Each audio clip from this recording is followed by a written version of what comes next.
Hello everyone.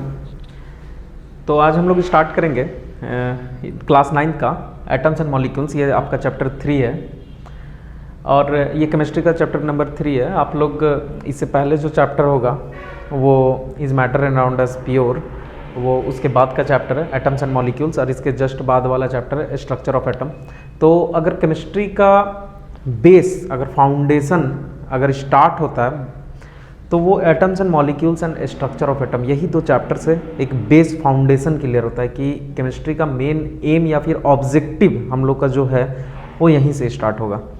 Objective अगर basically बोला जाए तो ऑब्जेक्टिव बहुत सारा चीज़ है कि different types of chemical substance को बनाना, different types of chemical reactions कैसे कैसे हो रहा, प्रोडक्ट फॉर्मेशन कैसे होगा, क्या प्रोडक्ट बनना चाहिए, प्रोडक्ट प्रिडिक्ट करना, ये सारा चीज़। उसके अलावा प्रॉपर्टीज ऑफ द प्रोडक्ट, तो ये सारा चीज़ का नॉलेज हम लोग को तभी होगा जब हम लोग का एटम्स एंड मॉलिक्यूल्स और स्ट्रक्चर ऑफ एटम दोनों का दोनों चैप्टर में एक स्ट्रॉन्ग कमांड बनेगा। ये अभी तो पूरा नहीं होगा। Atoms and molecules and structure of atom chapter आप लोग क्लास 11th में फिर से ये चीज़ को पढ़िएगा। स्ट्रक्चर ऑफ एटम चैप्टर आपका क्लास 11th में भी है, तो वहाँ पे भी इन डिटेल में हम लोग जाएंगे कि क्या इसका रिक्वायरमेंट है और कैसे कैसे हम लोग एटम्स के बारे में समझें। ठीक है, तो एटम्स एंड मॉलिक्यूल्स को समझने से पहले थोड़ा बहुत हम लोग इस चैप्टर में हम लोग करने क्या वाले हैं और क्या ऑब्जेक्टिव रहेगा, थोड़ा उस चीज़ को समझ लेते हैं पहले। तो एटम्स एंड मॉलिक्यूल्स जो चैप्टर है, इसमें हम लोग सबसे पहले तो हिस्टोरिकल पर्सपेक्टिव हम लोग देखेंगे। ठीक है, कि ये एटम्स एंड मॉलिक्यूल्स का बात जो आया वो इसका बात आना कहाँ से शुरू हुआ। ठीक है, हम लोग तो मैटर तक जानते थे कि anything that has mass and occupies space is called matter, तो हम लोग मैटर जानते थे। लेकिन मैटर के भी बाद एटम्स एंड मॉलिक्यूल्स क्या है, ये चीज़ को कैसे डिफाइन किया गया और क्या इसके पीछे का रीज़न या ऑब्जेक्टिव है, तो पहले हम लोग उस चीज़ को देखेंगे। उसके बाद जितने भी केमिकल सब्सटेंस है, जो भी रिएक्शन के बाद कोई भी केमिकल सब्सटेंस बनता है वो आपका कैसे कंबाइन करता है। ठीक है, क्या वो कोई रूल फॉलो करता है, तो वो जो रूल फॉलो करता है वो उसका लॉज ऑफ केमिकल कॉम्बिनेशंस के बारे में हम लोग देखेंगे। उसके बाद ये जो लॉज है उसको एक्सप्लेन करने के लिए डाल्टन अपना कुछ पोस्टुलेट्स दिए हुए हैं, तो डाल्टन एटॉमिक थ्योरीज देखेंगे। इसके बाद एटम्स का सिंबल एंड एटॉमिक मास के बारे में स्टडी करेंगे और फिर केमिकल फार्मूलाज कैसे लिखते हैं। जैसे फॉर एग्जांपल सपोज करो कि बहुत सारा केमिकल फार्मूला देखे होंगे, Na2CO3 एक हम केमिकल फार्मूला लिख रहे हैं, ये सोडियम कार्बोनेट का। क्या सोडियम कार्बोनेट का ये जो Na2CO3, क्या हम इसको Na3CO3 भी लिख सकते हैं? नहीं, ये गलत हो जाएगा। तो हम Na2CO3 ही सही है, ये चीज़ जानेंगे कैसे, तो ये हम लोग इस चैप्टर में हम लोग को पता चलेगा कि कैसे हम लोग केमिकल फार्मूलाज बनाते हैं। और इस चैप्टर का सबसे मोस्ट इम्पॉर्टेंट पार्ट है मोल कॉन्सेप्ट। ठीक है, हम लोग ऐसे भी जो मैटर है, अगर बोला जाए कि सबसे पहला क्वेश्चन अगर इस चैप्टर में अगर स्टार्ट करेंगे तो मैटर कंपोज कैसे से हुआ होगा। मैटर तो एक बहुत बड़ा, जो भी चीज़ आपके सामने दिख रहा है सब तो मैटर है, जिसको आप टच कर सकते हैं, उसका स्पेस ऑक्यूपाई कर रहा है और उसका मास भी है। अब सपोज करिए यही पेन भी एक मैटर है।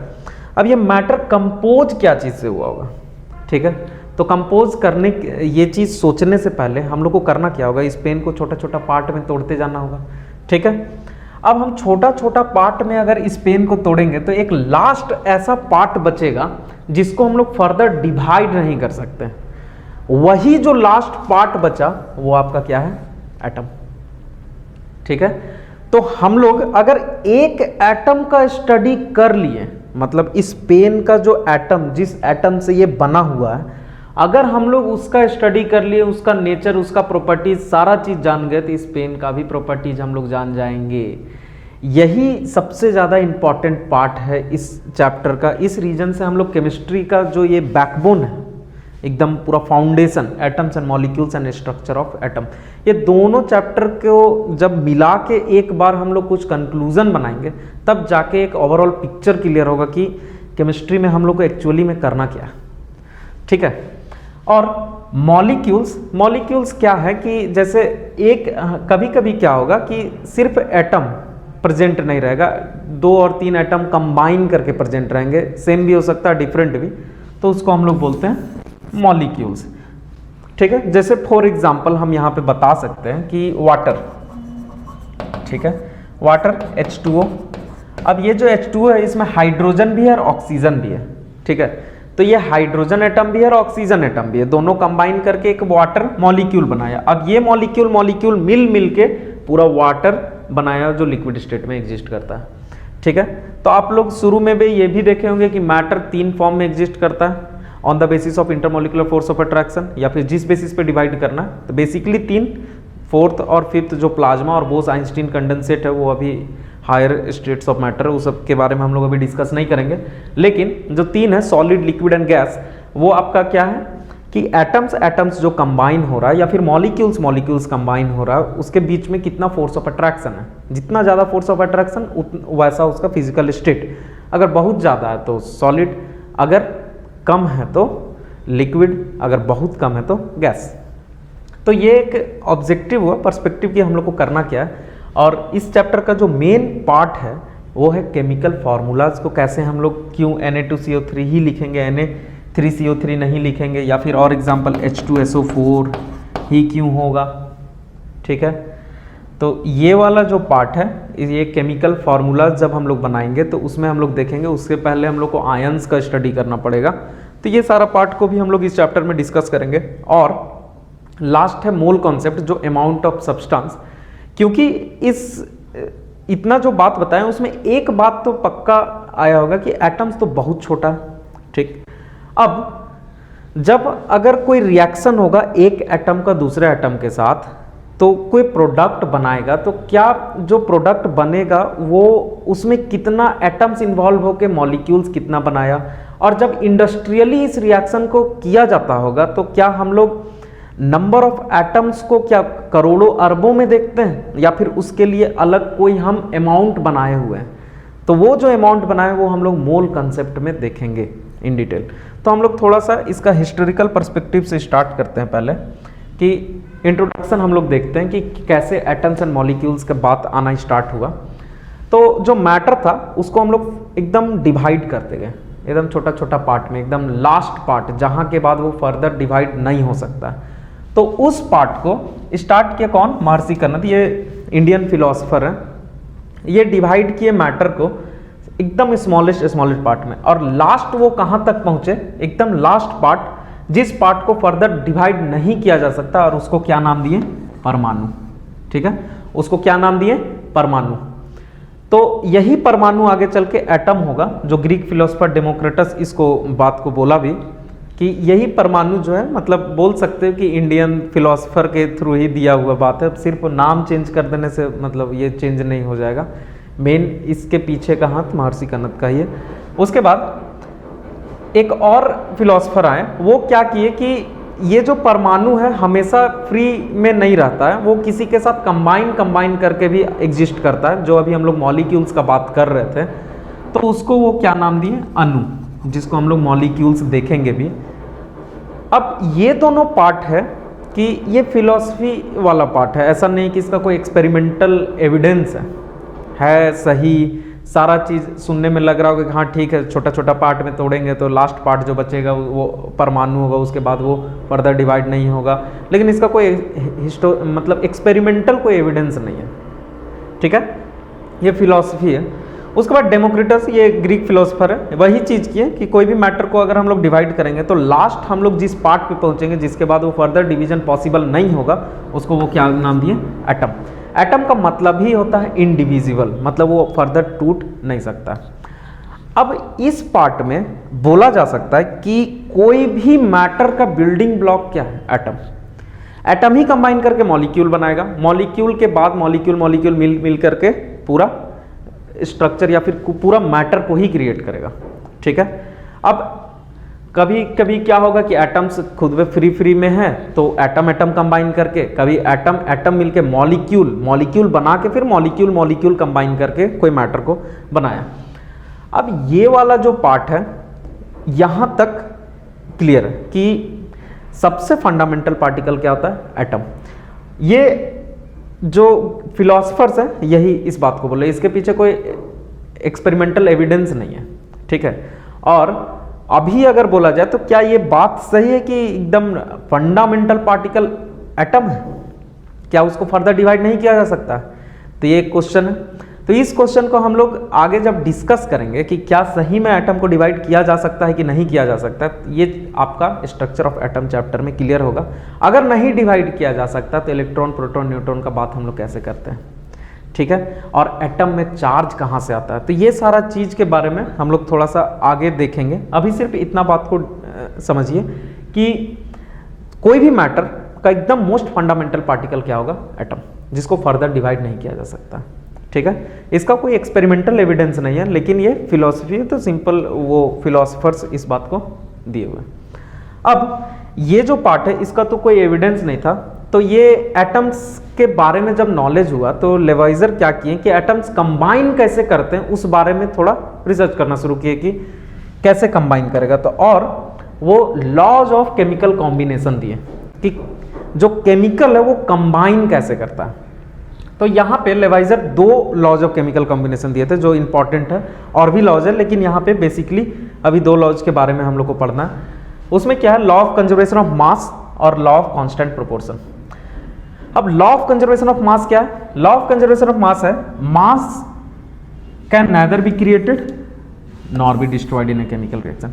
सेम एज इट इज है law of conservation of energy के जैसा, energy can neither be created nor be destroyed. उसी तरह law of conservation of mass में है, mass can neither be created nor be destroyed in a chemical reaction. इसका मतलब कि अपने आप कोई मास बन नहीं जाएगा, ना ही अपने आप मास डिस्ट्रॉय हो जाएगा। जितना मास अगर हम लोग रिएक्टेंट में दिए और रिएक्ट करने के बाद कुछ प्रोडक्ट बनाया, तो जितना रिएक्ट किया उतना ही प्रोडक्ट बनाएगा, जितना मास रिएक्ट किया उतना ही मास प्रोडक्ट बनेगा, ना ही कम ना ही ज़्यादा। यही है law of conservation of mass. For example अगर हम दिखाना चाहें, सपोज करो हाइड्रोजन करके बनाया H2O, ठीक है। हाइड्रोजन और ऑक्सीजन रिएक्ट करके बनाया H2O, ये आपका बैलेंस्ड नहीं है, बैलेंस्ड हम लोग को करना पड़ेगा। और बैलेंस्ड हम लोग इसी बेसिस पे करते हैं, लॉ ऑफ कंजर्वेशन ऑफ मास गलत नहीं होना चाहिए, क्योंकि इधर दो ऑक्सीजन इधर एक ही ऑक्सीजन है। तो अगर हम लोग इसको बैलेंस कर लेते हैं, पहले बैलेंस कर ही लेते हैं, तो ये यहाँ 4 हाइड्रोजन हुआ, यहाँ भी 4 हाइड्रोजन, यहाँ 2 ऑक्सीजन, यहाँ 2 ऑक्सीजन, ये बैलेंस्ड है।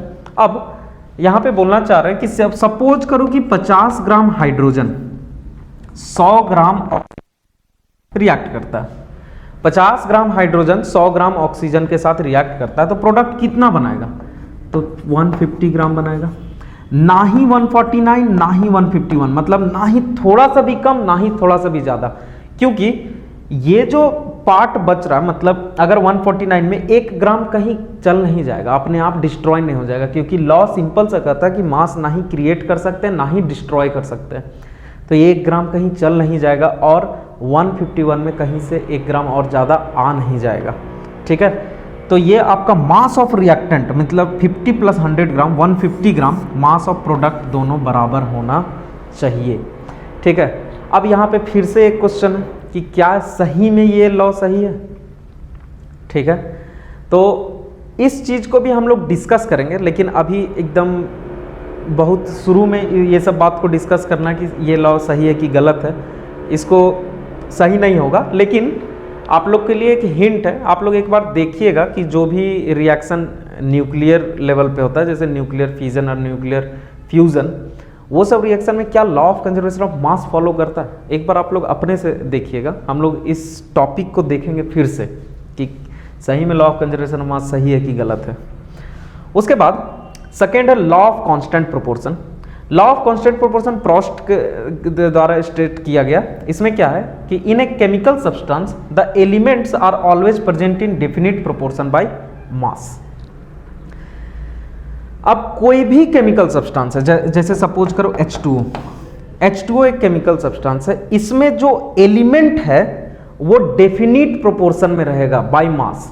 जैसे फॉर एग्जांपल हाइड्रोजन का मास आपका 2U होता है, अभी एटॉमिक मास यूनिट मास पढ़ोगे, और ऑक्सीजन का 16 होता है, 16 एटॉमिक मास यूनिट। तो अगर देखोगे तो ये कितना हुआ, 2:16 मीन्स 1:8 के प्रोपोर्शन में।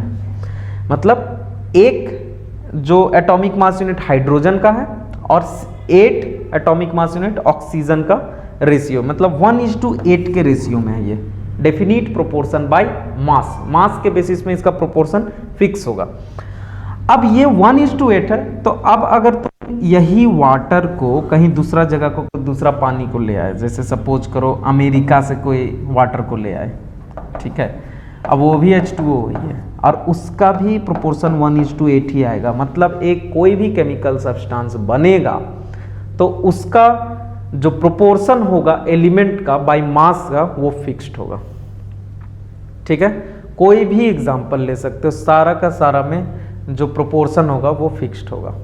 ठीक, चाहे वो कितना भी तुम कंपाउंड ले लो, H2O का यहाँ से ले लो, हर कंट्री से ले लो, उससे कोई फर्क नहीं पड़ता, H2O 1:8 के रेशियो में रहेगा तो रहेगा। ठीक है, फॉर एग्जांपल और एक एग्जांपल देख सकते हो NH3। ठीक है, ये NH3 है अमोनिया, अमोनिया इसमें नाइट्रोजन का मास 14U होता है, 3 मीन्स ये अमोनिया जो है वो 14:3 के रेशियो में रहेगा, ये कहीं भी चेंज नहीं होगा। ठीक है, तो ये वाला पार्ट क्या है कि लॉ ऑफ डेफिनिट प्रोपोर्शन का बात कर रहे हैं हम लोग, मीन्स जो रेशियो होगा एलिमेंट्स का बाय मास का वो फिक्स्ड होगा, चेंज नहीं करेगा। ठीक है, तो ये वाला पार्ट लगभग क्लियर हो गया होगा कि क्या कर रहे हैं। कोई भी केमिकल सब्सटेंस बनेगा उसमें जो भी एलिमेंट्स होगा उसका रेशियो बाय मास फिक्स्ड रहेगा, डेफिनिट रहेगा। और law of conservation of mass में कोई भी केमिकल रिएक्शन होगा तो उस केमिकल रिएक्शन में मास ऑफ रिएक्टेंट और मास ऑफ प्रोडक्ट दोनों का दोनों सेम आना चाहिए, क्योंकि मास ना ही क्रिएट होता है बीच में, ना ही डिस्ट्रॉय हो जाएगा कहीं एक्स्ट्रा। ठीक है, तो जितना मास हम दिए हैं रिएक्टेंट में उतना ही मास हमको मिलना चाहिए प्रोडक्ट में। तो इस चीज़ का थोड़ा एक दो क्वेश्चन देखते हैं, उसके बाद हम देखते हैं कि लॉ ऑफ कंजर्वेशन ऑफ मास को बेसिकली समझ पा रहे हैं कि नहीं। तो एक क्वेश्चन है, 4 gram of hydrogen react with some oxygen to make 36 gram of water. वही चीज है, हाइड्रोजन आपका रिएक्ट कर रहा है ऑक्सीजन के साथ और क्या बना रहा है, वाटर।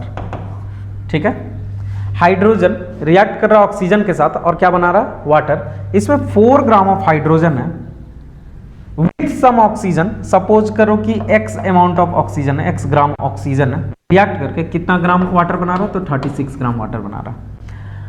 अगर ये जो रिएक्शन है ये law of conservation of mass follow करता है तो ऑक्सीजन का मास कितना होगा।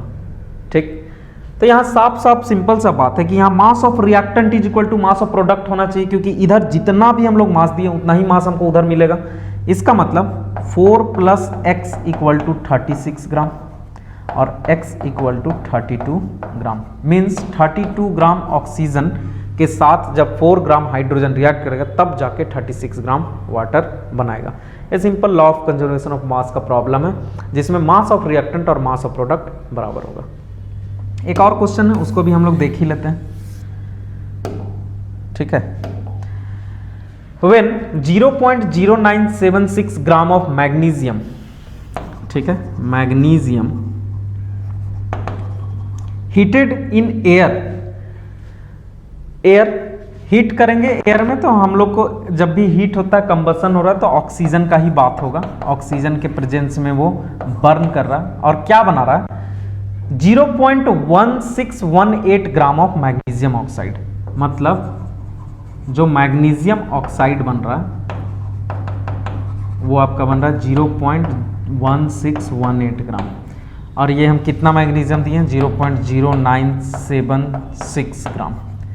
ठीक है, what is the mass of oxygen needed to produce 0.1618 gram of MgO। इतना मैग्नीशियम ऑक्साइड बनाने के लिए हमको कितना ऑक्सीजन का रिक्वायरमेंट पड़ेगा। फिर से वही चीज है, ये कितना है तो x ग्राम है और मास ऑफ रिएक्टेंट और मास ऑफ प्रोडक्ट आपका बराबर होगा, तो 0.0976 प्लस x = 0.1618 ग्राम। तो x आपका मीन्स ऑक्सीजन कितना रिक्वायर्ड होगा वो आपका कितना आएगा, 0.1618 माइनस 0.0976। ये जितना भी आएगा उतना ही अमाउंट हम लोग का ऑक्सीजन का रिक्वायरमेंट होगा ये 0.1618 ग्राम मैग्नीशियम ऑक्साइड बनाने के लिए। तो यहाँ दोनों जगह अगर देखोगे तो हम लोग एक ही रूल फॉलो किए, mass of reactant is equal to mass of product. इसमें कोई भी मास कहीं भी ना ही डिस्ट्रॉय हो रहा है ना ही अपने से क्रिएट हो रहा है। जो हम लोग रिएक्टेंट में दिए उतना ही अमाउंट हम लोग को प्रोडक्ट में मिलेगा। ठीक है, चलिए हम लोग आगे देखते हैं। हाँ, तो अब क्या है कि ये जो हम लोग लॉ ऑफ केमिकल कॉम्बिनेशंस देखे, इस चीज को तो प्रूफ नहीं किया जा सकता, ये भी एक टाइप का फिलोसफी हुआ, मतलब कि वो अपना बात को बोले लेवेजर कि कैसे कैसे केमिकल कॉम्बिनेशंस होता है, वो लॉज दे दिए। इस चीज को एक्सप्लेन करने के लिए डाल्टन अपना कुछ थ्योरी दिए, और इस थ्योरी से पहले वो कुछ एजम्पशन किए कि एजम्पशन क्या कि एटम सबसे स्मॉलेस्ट इंडिविजिबल पार्टिकल होता है। ठीक है, कोई भी मैटर को अगर हम लोग डिवाइड करेंगे तो मैक्सिमम सबसे लास्ट में जो पार्ट बचेगा उसको हम लोग क्या बोलेंगे, एटम। एटम के बाद फर्दर डिविजन पॉसिबल नहीं। ये एजम्पशन के बाद वो कुछ थ्योरी दिए, और जिस थ्योरी के बेसिस पे वो लॉ को एक्सप्लेन किया जा सकता है, जो अभी हम लोग लॉ ऑफ कंजर्वेशन ऑफ मास देखें और लॉ ऑफ कांस्टेंट प्रोपोर्शन देखें। ठीक है, तो ये पोस्टुलेट दिए, 6 पोस्टुलेट्स है, इसमें एक एक करके हम लोग सबको समझेंगे कि all matter is made up of very tiny particles called atom. अब कोई भी मैटर क्या चीज से बना हुआ है, एटम से। ये बात हम लोग को ऐसे ही पता चल रहा है, क्योंकि मैटर को अगर हम लोग डिवाइड करेंगे तो सबसे फंडामेंटल पार्टिकल हम लोग का क्या मिलेगा, एटम। तो एटम से ही मैटर बना हुआ है।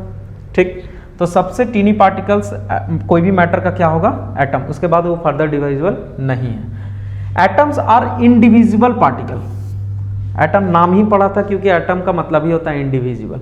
Atoms are individual particle which can not be created और destroyed in a chemical reaction.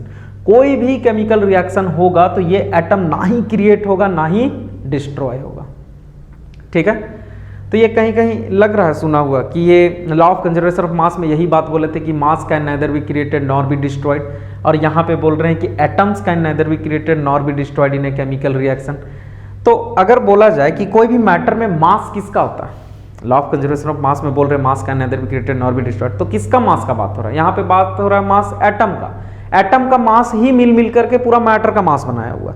तो अगर एटम ही डिस्ट्रॉय और क्रिएट नहीं हो सकता है तो कहां से मास क्रिएट और डिस्ट्रॉय होगा।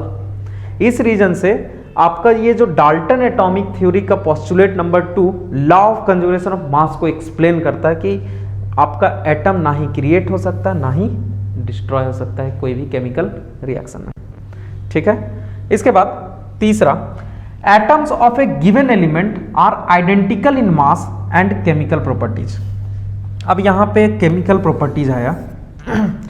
केमिस्ट्री में हम लोग 2 ही टाइप का प्रॉपर्टीज के बारे में बेसिकली डिस्कस करेंगे, एक फिजिकल प्रॉपर्टी, दूसरा केमिकल प्रॉपर्टी। फिजिकल प्रॉपर्टी उस टाइप के प्रॉपर्टीज को बोलते हैं जो सिंपली मेजरेबल होता है, जैसे melting point, boiling point, density. उसमें कोई भी केमिकल कंपोजिशन चेंज नहीं करते हम लोग सब्सटेंस का। जैसे वाटर का हम लोग को बॉइलिंग पॉइंट मेजर करना है तो सिंपल उसको बॉईल किए 100 डिग्री सेल्सियस पे वो बॉईल कर जाता है। क्या 100 डिग्री सेल्सियस के बाद जो वेपर में कन्वर्ट हुआ वाटर, क्या उसका केमिकल कंपोजिशन चेंज हो गया, क्या H2O से H3O हो जाएगा, ऐसा कुछ नहीं। ठीक है, तो फिजिकल प्रॉपर्टीज में केमिकल कंपोजिशन जो होता है वो फिक्स्ड रहता है, उसमें कोई भी चेंजिंग नहीं आता। लेकिन केमिकल प्रॉपर्टीज तभी हम लोग को पता चलेगा जब कोई भी केमिकल रिएक्शन हम लोग कराएंगे तब। जैसे फॉर एग्जांपल कि एसिड है कि बेस है कि सॉल्ट है, या फिर फ्लेमेबल है कि इनफ्लेमेबल है, कंबस्टिबिलिटी उसका चेक करने के लिए। तो ये सारा चीज केमिकल प्रॉपर्टीज के अंदर में आएगा। तो यहाँ पे बोल क्या रहा है कि atoms of given element are identical in mass and chemical properties. जैसे फॉर एग्जांपल 2 क्लोरीन का एटम ले लिए, 2 क्लोरीन का एटम ले लिए, ये दोनों क्लोरीन का मास सेम होगा, ये दोनों क्लोरीन का मास सेम होगा, और ये दोनों का केमिकल प्रॉपर्टीज सेम होगा, ये दोनों का केमिकल प्रॉपर्टीज सेम होगा। ठीक, अच्छा बात है। 2 एलिमेंट दोनों सेम एलिमेंट है तो दोनों का मास भी सेम होगा और केमिकल प्रॉपर्टीज भी सेम होगा। ठीक है, ये बात बोलना चाह रहा है। अब यहाँ पे फिर से वही क्वेश्चन मार्क है, क्या ये सही है? तो जब आप लोग स्ट्रक्चर ऑफ एटम चैप्टर में आइसोटोप्स के बारे में पढ़ेंगे तब यहाँ पे कुछ कंफ्यूजन फिर से क्रिएट होगा। वो सब हम लोग लिमिटेशन या फिर drawbacks of Dalton atomic theory में देखेंगे कि एटम का जो सेम एलिमेंट है मीन्स आइडेंटिकल इन मास नहीं होगा, और दोनों का केमिकल प्रॉपर्टीज भले सेम हो जाए, अगर उसका इलेक्ट्रॉनिक कन्फिगरेशन सेम है तो, लेकिन मास तो सेम नहीं होगा। ये चीज़ हम लोग देखेंगे। तो अभी आप लोग इतना मान के चलिए कि ये सही है कि atoms of given element are identical in mass and chemical properties. उसके बाद atoms of different elements have different masses and chemical properties. Means for example जैसे फिर से क्लोरीन ले लिए, एक क्लोरीन ले लिए, एक ऑक्सीजन ले लिए। अब ये जो क्लोरीन और ऑक्सीजन है ये तो डिफरेंट डिफरेंट एलिमेंट है, तो इसका मास भी डिफरेंट डिफरेंट होगा, क्योंकि इसका जो मैटर बनेगा उसका अलग अलग प्रॉपर्टी होगा, उसका मास भी अलग अलग होगा। ये दोनों का मास अलग अलग होगा और ये दोनों का केमिकल प्रॉपर्टीज भी अलग अलग होगा। अब ये केमिकल प्रॉपर्टीज यहाँ बोल तो रहे हैं, लेकिन ये किस बेसिस से पता चलेगा कि केमिकल प्रॉपर्टीज अलग होगा, ये हम लोग structure of atom he chapter में जान पाएंगे कि एटम के अंदर का कन्फिगरेशन के बेसिस पे केमिकल प्रॉपर्टीज डिपेंड करेगा। तो ये दोनों का केमिकल प्रॉपर्टीज भी अलग होगा, ये भी सही बात है। अब इसमें फिर से वही क्वेश्चन मार्क है कि क्या ये एकदम सही है, सारा जगह पे ट्रू होगा? तो कुछ कुछ ऐसा पार्ट आएगा जिसमें ये फिर से इस पे चैलेंज किया जा सकता है, जिसमें आइसोबार्स एक केस है जो डिफरेंट होने पे भी सेम मास हो जाता है।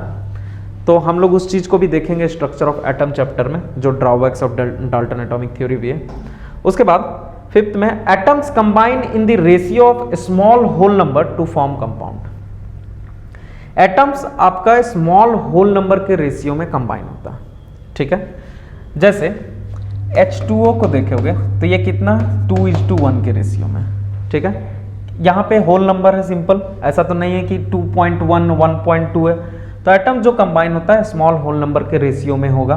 और एग्जांपल अगर लेना है तो NH3 अमोनिया का देख लो, तो NH3 में क्या है 1:3 के रेशियो में, एक नाइट्रोजन है और 3 हाइड्रोजन है, तो 1:3 के रेशियो में, तो स्मॉल होल नंबर के रेशियो में कंबाइन होता है कोई भी अगर केमिकल कंपाउंड का बात करें तो। The relative number and kinds of atom are constant in a given compound. Relative number कितना नंबर है और काइंड्स ऑफ एटम, जैसे अमोनिया है, एक नाइट्रोजन और 3 हाइड्रोजन है, तो नाइट्रोजन और हाइड्रोजन ही मिलके अमोनिया बनेगा, ये फिक्स है। और 1:3 के रेशियो में रहेगा तभी बनेगा, ठीक है। तो ये सिंपल सा बात है, कोई भी केमिकल कंपाउंड लोगे तो केमिकल कंपाउंड का आपका रेशियो स्मॉल होल नंबर में रहेगा जो एलिमेंट है, और जो काइंड्स ऑफ एटम है वो भी फिक्स रहेगा और वही प्रोपोर्शन में ही रहेगा, ठीक है। तो ये दोनों आपका एक्सप्लेन करता है लॉ ऑफ कांस्टेंट प्रोपोर्शन को, ठीक।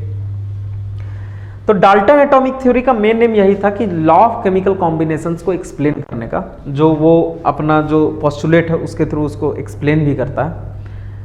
और इसमें बहुत सारा इसका ड्रॉबैक्स भी है, जैसे फर्स्ट ही में स्टार्ट होता है एटम्स आर इंडिविजिबल पार्टिकल। इसको अगर आगे हम लोग जाके देखेंगे ये एटम्स को भी फर्दर डिवाइड किया जा सकता है। उसके बाद ये वाला पार्ट में भी आइसोटोप्स इसका प्रॉब्लम क्रिएट करेगा, इसको आइसोबार्स प्रॉब्लम क्रिएट करेगा। तो ये सारा चीज़ को हम लोग देखेंगे, और कुछ कुछ पार्ट इसका सही भी है और कुछ कुछ तो एकदम ही गलत है। जैसे ये वाला पार्ट को देख सकते हैं, एटम्स आर इंडिविजिबल पार्टिकल्स, ये सब, और which can not be created और destroyed in a chemical reaction. ये वाला पार्ट पे हम लोग थोड़ा सा, ये अच्छा टॉपिक भी होगा जिसमें हम लोग कैसे मास को एनर्जी में कन्वर्ट करते हैं और उस बेसिस पे ये कैसे गलत हो जाता है, ये वाला part which can not be created और destroyed in a chemical reaction, उस चीज़ को भी हम लोग देखेंगे। तो इसके बाद हम लोग का नेक्स्ट पार्ट जो होगा वो एटम्स का सिंबल और एटॉमिक मास पे होगा, और फिर हम लोग आयंस के बारे में आएंगे, मॉलिक्यूल्स के बारे में पढ़ेंगे, फिर केमिकल फार्मूलाज बनाएंगे। केमिकल फार्मूला बनाने के बाद हम लोग का जो लास्ट टॉपिक है मोल कॉन्सेप्ट, ठीक है। तो अभी के लिए इतना ही चीज़ है। बहुत जगह पे क्वेश्चन मार्क अभी लगा हुआ है कि क्या ये यही होता है, नहीं होता है। तो अभी हम लोग एकदम बेस से स्टार्ट किए कि हिस्टोरिकल पर्सपेक्टिव से स्टार्ट कैसे हुआ एटम्स एंड मॉलिक्यूल्स, ठीक है। तो ज़्यादा घबराने की जरूरत नहीं है, हम लोग एक एक करके बहुत सारा चीज़ को देखेंगे और ऑथेंटिक सोर्स से देखेंगे, ठीक है। Thank you.